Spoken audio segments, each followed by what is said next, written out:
गरीब नागिन और लंबी गर्दन वाली बेटी। शहर से दूर एक छोटे से गांव में भोला नाम का लकड़हारा रहा करता था। उसकी एक बेटी थी जिसका नाम था कमला।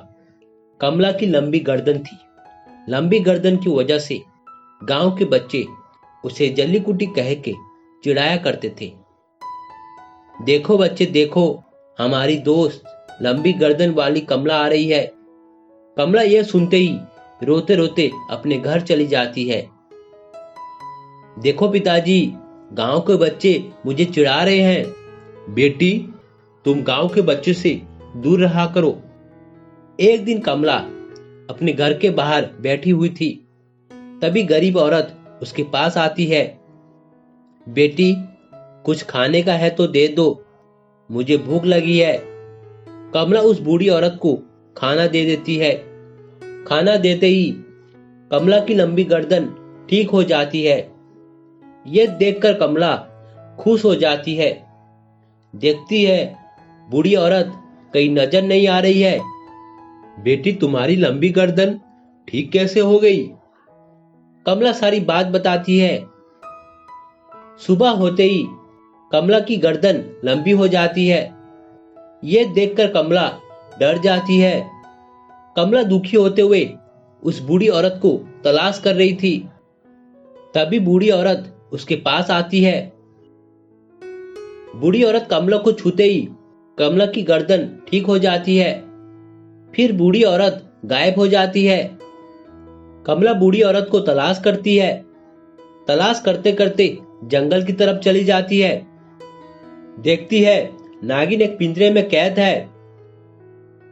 नागिन को देखते ही कमला की गर्दन लंबी हो जाती है। कमला नागिन के पास जाती है। नागिन अपना रूप बदलकर बूढ़ी औरत का रूप ले लेती है। बेटी, तुम जिस औरत को तलाश कर रही हो, मैं वही बूढ़ी औरत हूं। तुम मुझे इस पिंजरे से आजाद कर दो, मैं तुम्हारी लंबी गर्दन को ठीक कर दूंगी। मुझे क्या करना होगा? मंदिर के पास पत्थर के नीचे एक संदूक होगा, उस संदूक को मेरे पास लाओ। कमला संदूक के तलाश में मंदिर के पास जाती है। पत्थर उठाते ही संदूक नजर आता है। संदूक को लेकर कमला नागिन के पास जाती है। देखती है पिंजरे के पास तांत्रिक सोया हुआ है। कमला चुपके से नागिन के पास संदूक रख देती है। नागिन चुपके से संदूक को खोलकर नागमणि ले लेती है। नागमणि लेते ही नागिन पिंजरे से आजाद हो जाती है। नागिन तांत्रिक को मार देती है। बेटी, तुम्हारी वजह से आज मैं पिंजरे से आजाद हो गई हूं। नागिन नागमणि की शक्ति से कमला की लंबी गर्दन को ठीक कर देती है। कमला खुशी खुशी अपने घर चली जाती है।